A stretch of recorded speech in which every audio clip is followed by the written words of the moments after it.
Assalamualaikum warahmatullahi wabarakatuh. Jumpa lagi di channel Keluarga Misterius. Kali ini saya akan menceritakan cerita seram yang berjudul Ibu Mertua dan Sundel Bolong. Bagi yang ingin membaca ceritanya langsung, bisa membeli ceritanya dengan bentuk PDF ke penulisnya melalui Facebook dengan akun yang bernama Widya Yasmin. Linknya sudah saya cantumkan di kolom deskripsi.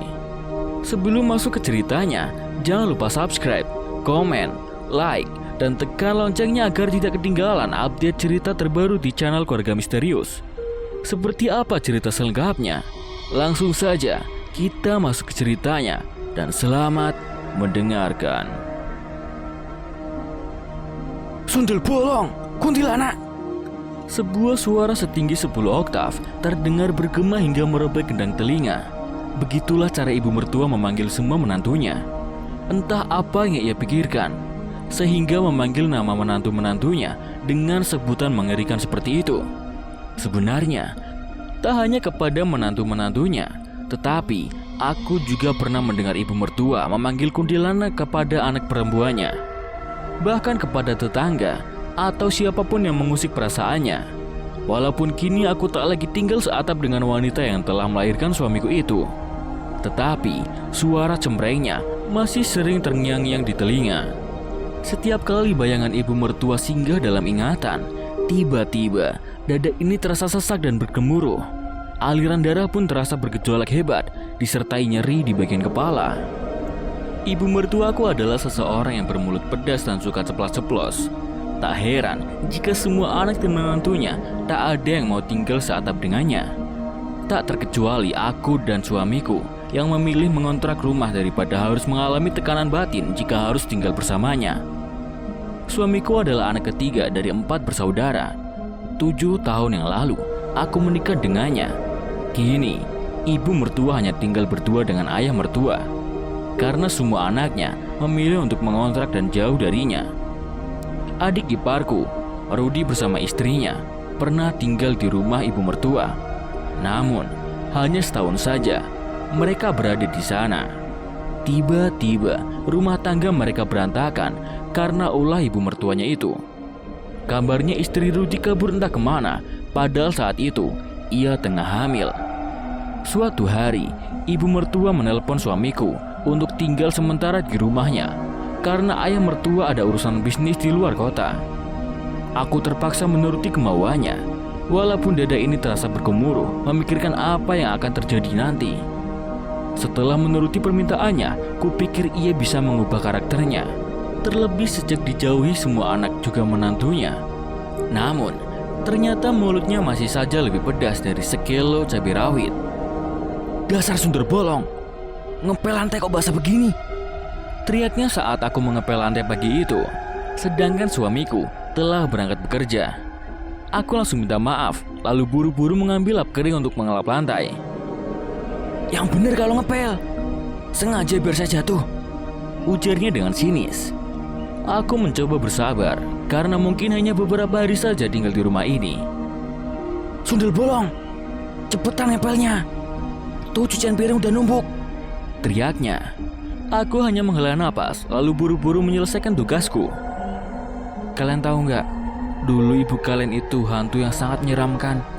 Tapi setelah dipasangi paku di kepalanya, dia sekarang berubah jadi manusia, ucapnya pada anak-anakku yang tengah menonton kartun. Anak-anakku yang selisih 3 tahun itu langsung menangis ketakutan. Ada apa sih bu? Kok nakut-nakutin anak-anak? Tanyaku sambil mencoba menenangkan mereka. Saya hanya sedang bercerita kepada mereka, sautnya ketus. Aku langsung mengingatkan agar ia tak menceritakan hal aneh kepada anak-anakku, karena mungkin itu akan mengganggu pikiran mereka yang masih polos. Hei sundel bolong, jangan banyak omong. Sudah masak belum? Saya lapar, bentaknya. Ibu mau saya masakin apa? Tanya aku. Terserah, asal jangan lama, ucapnya dengan ketus setengah membentak. Aku hanya mendengus kesal. Rasanya aku terus mengerjakan apa yang ia perintahkan, padahal aku juga harus menyelesaikan novel yang baru pertengahan bab. Aku langsung pergi ke dapur untuk segera memasak. Setelah beberapa waktu, Akhirnya semua masakan itu telah matang. "Dasar sundel bolong, ngapain masak ayam goreng? Saya kan gak suka makanan berminyak," teriaknya. Aku membiarkan ia berteriak tanpa menanggapinya. Lalu setelah puas memakiku dengan mengabsen seluruh penghuni alam gaib, ia bergegas ke warung tetangga untuk membeli gado-gado. Saat suamiku pulang, ibu mertua mengadu bahwa aku melarangnya memakan apa yang kumasak. Aku benar-benar tak habis pikir memiliki ibu mertua yang suka memutarbalikkan fakta, layaknya seorang ratu drama. Karena kesal, aku langsung membawa anak-anakku pulang ke kontrakan tanpa memperdulikan suamiku yang tengah meminta penjelasan dariku. Rasanya aku sudah terlalu lelah menanggapi ucapannya. Aku sudah tak memiliki energi untuk menjelaskan bahwa aku tak seperti yang ia tuduhkan. Permainan ibu mertua itu membuatku benar-benar jengah. Terserah jika ia mau mengambil kembali anaknya. Aku sudah tak peduli lagi. Rasanya aku sangat menyesal memiliki mertua seperti dirinya. Suamiku berlari mengejarku saat aku pergi tanpa mengucapkan sepatah kata pun. Ia terus berteriak memanggilku, tapi kubiarkan dia, lalu buru-buru naik ke angkot. Setibanya di rumah kontrakan, ternyata suamiku sudah ada di depan pintu. Karena ia membawa sepeda motor, jadi bisa lebih cepat. "Kamu kenapa? Sebenarnya ada apa sih? Jangan ngebuat AA bingung." Ia meminta penjelasan dan memintaku untuk tenang. Anak-anak langsung menangis melihat ketegangan di antara kami. "Pokoknya aku mau cerai," ucapku dengan to the point. "Semuanya bisa dibicarakan baik-baik. AA harap kamu tenang dulu ya," bujuknya lalu memelukku dengan lembut. "Aku tekanan batin menghadapi ibumu. Aku sudah muak," jawabku setengah menangis. "Baik, mulai sekarang kita nggak perlu ke rumah ibu sebelum ibu bersikap baik padamu," ucapnya. Aku mengurungkan niat untuk bercerai dengannya, lalu kembali akur. 3 hari kemudian, ibu mertua tiba-tiba datang ke tempatku. Saat itu suamiku tengah bekerja. Awalnya, aku khawatir ia akan mencari gara-gara denganku. Tetapi, tiba-tiba kulihat wajahnya memelas sambil menangis meminta maaf. Aku sangat terkejut dengan sikapnya yang terasa aneh. Tetapi, tiba-tiba ia memohon agar aku kembali ke rumahnya. Ia mengaku sering didatangi hantu sundel bolong. "Ibu mohon, Hana, ibu takut," ucapnya memelas. "Makanya Bu, jangan suka teriak-teriak sundel bolong," ucapku. "Ibu mohon kembali ke rumah sampai bapak kembali." Aku menolaknya dengan tegas dan tak mau tinggal lagi di rumahnya. Seorang ratu drama seperti dia tak boleh dipercaya begitu saja. Ia mungkin akan berubah menjadi mak lampir setelah aku kembali tinggal di rumahnya. "Bagaimana kalau ibu saja yang tinggal di sini sampai bapak pulang?" ucapnya dengan memelas. Aku bergidik saat membayangkan jika ia harus tinggal di rumah kontrakanku. Mungkin ia akan berteriak-teriak hingga merusak gendang telingaku. Aku mencoba tenang dan mencari cara untuk mengusirnya secara halus. "Silakan, tapi rumah kosong di depan itu bekas orang hamil bunuh diri. Terus di belakang kontrakan ini juga ada sumur tua bekas menantu yang dibuang ibu mertuanya hingga meninggal dan gentayangan." Tiba-tiba, ia bergidik ngeri. "Sebenarnya, di sini juga ada sundel bolong," bisiku. "Ibu mau pergi ke rumah Rita aja," ucapnya sambil bergegas ke rumah kakek ipar yang terletak tidak jauh rumahnya.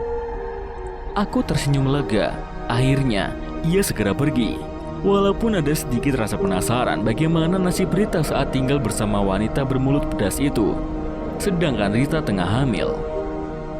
Sekitar 3 hari berlalu, Rita datang membawa kembali ibu mertua ke rumah kontrakan kami. Istri dari kakak iparku itu mengeluh bahwa dirinya tak sanggup mendengar teriakan ibu mertua yang memecah gendang telinga. Ia juga tak biasa dengan panggilan sundel bolong. Rita mengaku setiap kali nama itu disebut, ia langsung merinding dan paranoid. Suaminya juga mendukung agar ibu mertuanya diantar ke rumahku karena ia takut kandungan Rita kenapa-napa. Selain mengatai sundel bolong, Rita juga mengaku bahwa ibu mertua terlalu cerewet dan suka semena-mena. Sementara itu, kulihat ibu mertuanya pasrah.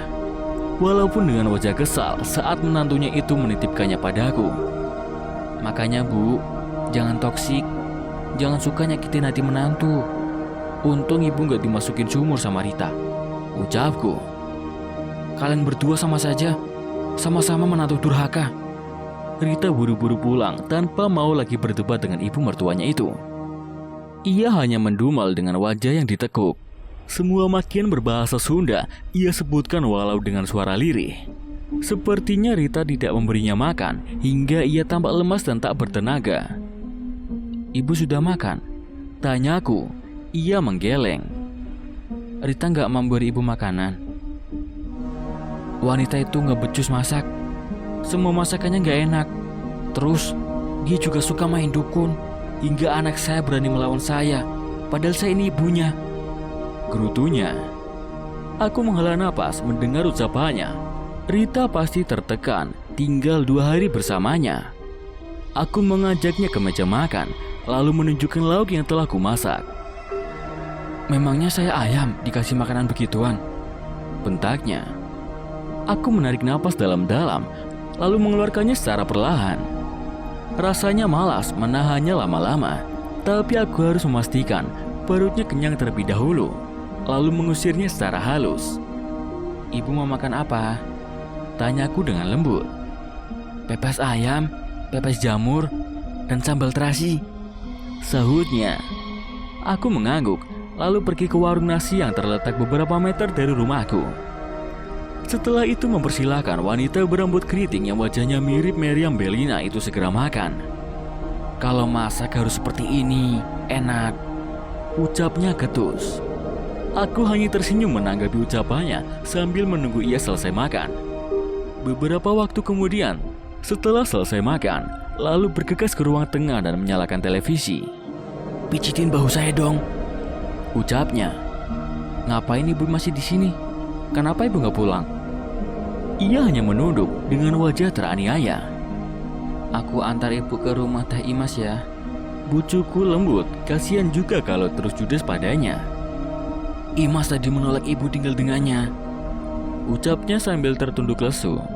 Jadi tadi ibu sempat ke rumah Teh Imas? Tanyaku dengan wajah terkejut. Ia mengangguk dengan wajah pilu. Bahkan anak kandungnya pun tak menginginkan ia tinggal bersamanya. Hana, ibu khawatir dengan rumah. Ibu takut ada maling, ucapnya tiba-tiba. Aku langsung sumringah saat mendengar karena menyangka ibu mertua akan segera pulang. Ayo aku antar ibu pulang, ajakku dengan wajah berseri-seri. Ibu mohon, temani ibu di sana sampai bapak pulang, ucapnya memelas. Aku kembali termenung. Aku takut ia kembali menjadi mak lampir saat di rumahnya. Hana, ibu janji akan bersikap baik padamu. Ibu kan biasa tinggal sendiri. Ibu mertua lalu bercerita tentang sosok sundel bolong yang benar-benar nyata dan bukan hanya halusinasinya saja. Ia bilang sosok wanita berambut panjang dengan punggung yang bolong kerap kali menampakkan diri hingga membuatnya sering merasa ketakutan. Dengan syarat ibu gak boleh cari gara-gara sama aku. Ia mengangguk dan berjanji untuk bersikap baik. Akhirnya aku mengalah dan menuruti kemauannya setelah ia menyetujui persyaratan yang kuberikan. Suamiku tampak terkejut saat aku mengajaknya kembali ke rumah ibunya. Lalu ibu mertua berjanji untuk tidak membuat gara-gara denganku. Sebenarnya aku merasa curiga pada bapak mertua yang tak kunjung pulang, padahal sudah hampir seminggu. Ia berada di luar kota. Bapak mertua adalah seorang kontraktor bangunan. Di usianya yang 60, dia masih lincah dalam bekerja, bahkan sering berkeliling luar provinsi.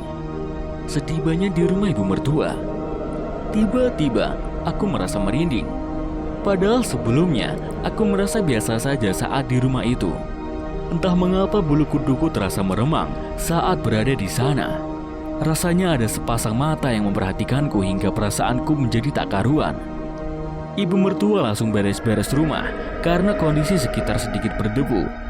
Setelah ditinggalkan selama 3 hari, aku juga langsung ke dapur untuk memasak dan menyiapkan makan malam.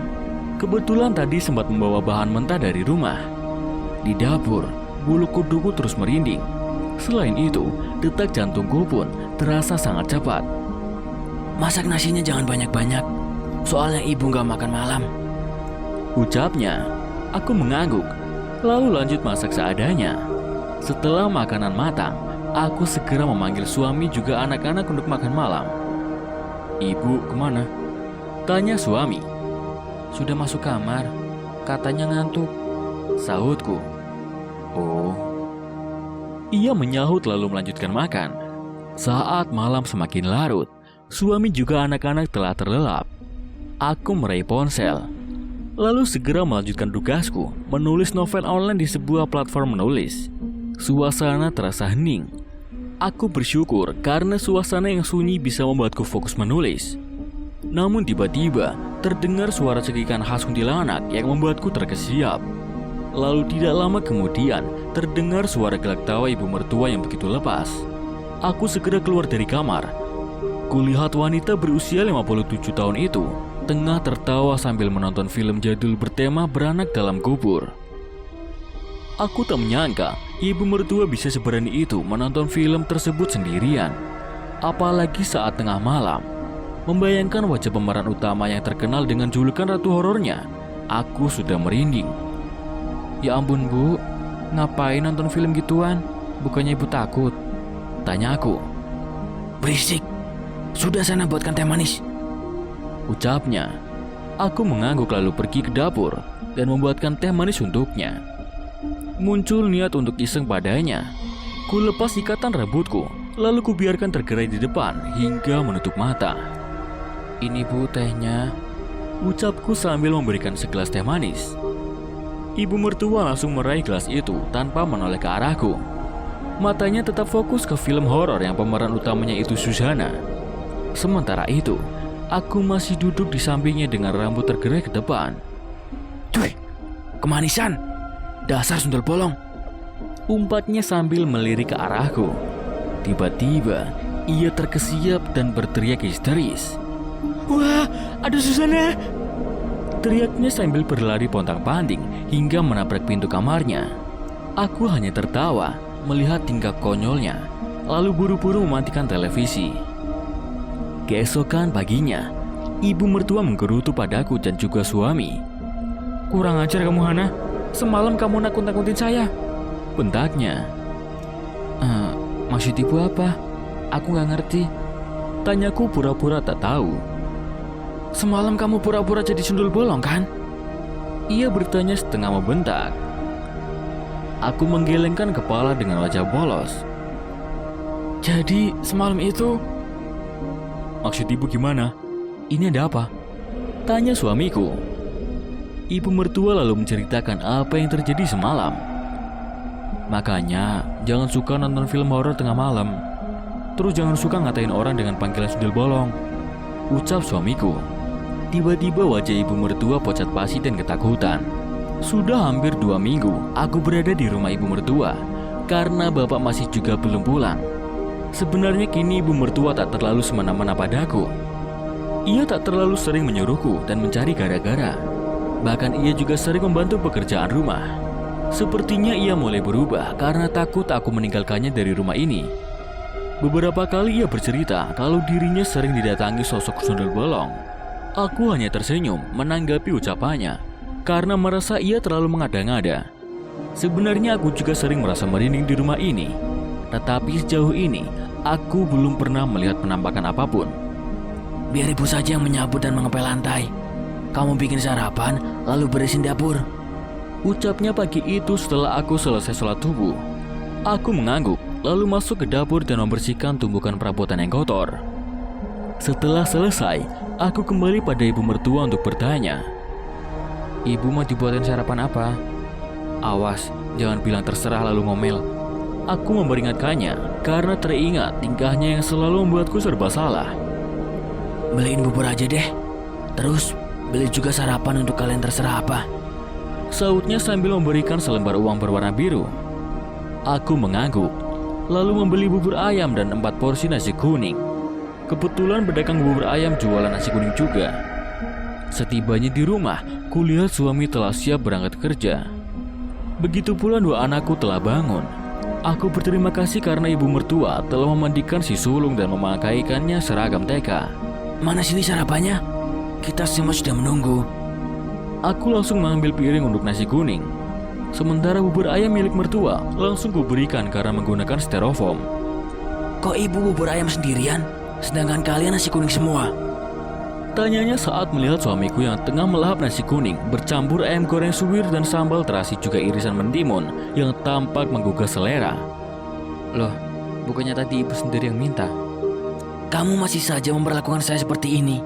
Padahal saya sudah berusaha baik padamu, ucapnya. Penyakit ratu dramanya kumat lagi. Aku benar-benar tak menyangka ia akan seperti itu. Aku langsung berdiri sambil melipat tangan, menatapnya dengan tatapan tajam. Rasanya malas beradu argumen dengannya. Sepertinya aku harus segera pergi meninggalkan rumah ini. Hana, gak apa-apa deh. Ibu juga suka bubur ayam kok. Ia langsung melahap bubur ayamnya saat melihat wajah masamku. Ia tampak ketakutan jika aku meninggalkannya seorang diri di rumah. Aku menghela napas, lalu kembali duduk. Suamiku tak mau ikut campur. Ia lebih memilih untuk diam, seolah tak mau jika aku merajuk. Ibu mertua melahap buburnya hingga tak bersisa. Setelah itu, suamiku pamit berangkat kerja, sembari mengantar anak sulung ke sekolah. Hana, kamu nyucinya pakai mesin cuci aja ya, biar gak capek, ucapnya. Aku mengangguk lalu bergegas ke tempat cuci pakaian. Sebenarnya sudah lama ibu mertua memiliki mesin cuci, tetapi ia selalu melarangku untuk menggunakannya, seolah sengaja ingin melihatku kelelahan. Namun, kali ini untunglah, ia insaf dan membiarkanku menggunakan mesin cucinya. Sambil menunggu baju-baju kotor itu bersih, aku keluar lewat pintu belakang untuk menelpon bapak mertua. Ada rasa penasaran, mengapa ia tak juga pulang. Ini siapa? Tanyanya saat mengangkat telepon dariku. Ini Hana, Pak. Memangnya nomor teleponku nggak disimpan ya? Aku balik bertanya karena merasa heran mengapa ia tak mengenali nomorku, padahal aku sudah berkali-kali teleponan dengannya. Ada apa? Tanyanya tanpa menjawab pertanyaanku tadi. Dari nada bicaranya, ia seolah malas mengangkat telepon dariku. Bapak pulang kapan? Tanyaku. Ngapain tanya-tanya? Ia kembali memberi pertanyaan dengan nada ketus. Itu, ibu nanyain bapak terus, sahutku. Saya sudah transfer sejumlah uang yang lumayan banyak ke rekeningnya. Jadi bilang saja sama ibu mertuamu untuk tidak menunggu saya pulang, ucapnya ketus selalu tiba-tiba menutup panggilanku. Aku menarik napas dalam-dalam. Rasanya malas untuk berada di sini lama-lama. Hana, ibu mohon, kamu jangan pergi dari sini ya. Tiba-tiba, ibu mertua muncul hingga membuatku terkejut. Rupanya sejak tadi, ia mendengar percakapanku dengan bapak mertua. Terus kontrakanku bagaimana, Bu? Tanyaku. Kamu sewa pick up buat bawa semua barangmu ke sini. Biar semua biaya ibu yang bayar, termasuk buat bayar kontrakanmu, ucapnya. Kontrakan itu bayarnya tahunan, Bu. Kamu sudah bayar di muka. Kamu gak mau tinggal di sini sama ibu? Tanyanya sambil memelas. Aku menggelengkan kepala. Walaupun ia berusaha bersikap baik, semua itu tak merubah kenyataan bahwa dia wanita bermulut pedas dan tukang drama. Ia bersikap baik karena ada maunya. Mungkin nanti jika bapak mertua kembali, bisa saja dia akan kembali menjadi mak lampir. Setelah selesai mencuci pakaian lalu menjemurnya, ibu mertua mengajakku ke ATM sekalian berbelanja. Aku mengangguk lalu izin untuk mandi. Biar Daniel ibu aja yang ngurus, ucapnya sambil mengajak anak bungsuku yang berusia 3 tahun untuk mandi. Beberapa waktu kemudian kami telah siap berangkat. Lalu kami naik taksi menuju sebuah supermarket. Beberapa waktu kemudian kami telah tiba. Setibanya di supermarket, tiba-tiba kami terkejut saat melihat bapak mertua yang tengah berjalan bersama wanita yang tampaknya seusia denganku. Kami mencoba tenang dan tak langsung mengambil kesimpulan, lalu buru-buru menghampiri mereka. Loh, kok bapak ada di sini? Tanya ibu mertua. Kulihat lelaki berusia 60 tahun itu tampak terkejut dengan kemunculan kami. Mereka siapa, Kang? Tanya wanita itu sambil memegangi tangan bapak mertua dengan mesra. Anu, itu. Bapak mertua tampak gelegaban dan tak bisa menjawab. Kalian siapa? Saya istri Kang Dharma, ucap perempuan itu. Tiba-tiba raut wajah ibu mertua berubah. Kepalanya seolah terbakar emosi dan kedua lubang telinganya mengeluarkan asap panas. Seketika ia melangkah menuju wanita itu, lalu tiba-tiba menjambak kerudungnya hingga terlepas. Dasar sundel bolong, kuntilanak, kuyang, jurik, jarian. Semua penghuni alam gaib ia sebutkan. Ia tampak marah besar dan terlihat ingin memakan wanita itu hidup-hidup. Rukmini, berhenti. Bapak mertua mencoba melerainya. Namun, tiba-tiba ibu mertua menendang barang pusakanya hingga ia mengerang kesakitan. Dasar jurik, pocong, ondot, borokokok, tai kotok. Semua panggilan ia sebutkan sambil menjambak rambut bapak mertua, lalu melempar jauh kerudung wanita yang tadi mengaku sebagai istrinya. Tak hanya itu, ia juga mengajar wanita itu secara brutal sehingga semua orang langsung berkerumun menonton aksi ibu mertua. Kulihat anak bungsuku mulai ketakutan saat melihat ibu mertuanya yang seperti kesetanan.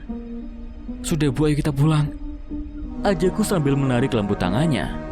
Namun, ia malah mengempaskan tanganku, lalu kembali mengajar bapak mertua, juga istri mudanya. Tiba-tiba satpam datang, lalu menarik tangan ibu mertua dengan kasar. Saat kulihat satpam itu hendak menelpon polisi, aku segera menghentikannya dan bilang, ini urusan keluarga. Biarkan kami menyelesaikannya semuanya secara kekeluargaan. Satpam itu akhirnya bisa mengerti dan mempersilahkan kami segera meninggalkan supermarket. Balik sih goblok. Kurang ajar sih maket. Ucap ibu mertua sambil menunjuk mata suaminya lalu buru-buru pergi karena satpam terus melotot ke arahnya. Sabar Bu, sabar. Istighfar. Ucapku sambil mengusap punggungnya dengan lembut.